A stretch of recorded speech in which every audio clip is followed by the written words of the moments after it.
A rule that effectively stopped prison inmates in England and Wales receiving books has been relaxed.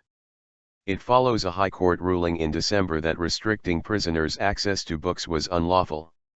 The restriction was part of a scheme limiting what prisoners could receive in parcels, in an effort to stop drugs getting into prisons.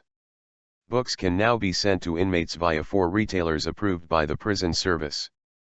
The Incentives and Earned Privileges scheme was introduced in November 2013.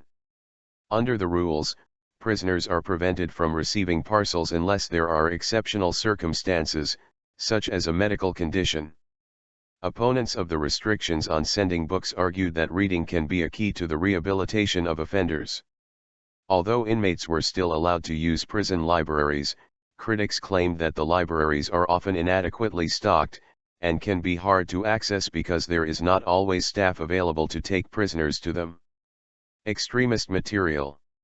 Now the prison service has issued an amendment to the 2013 regulations, saying that books are to be excluded from the ban on sending items into jails. A prisoner's friends or relatives can now order books from Blackwell's, Foyle's, Waterstones, or W.H. Smith, who will send the books directly to prisons. These retailers had to meet set criteria to be approved, the National Offender Management Service said. Friends and relatives will only be allowed to send books or hand them in themselves in exceptional circumstances. There is no limit on the number of books a prisoner is allowed to receive, though they can keep no more than 12 in their cell. Gross misuse.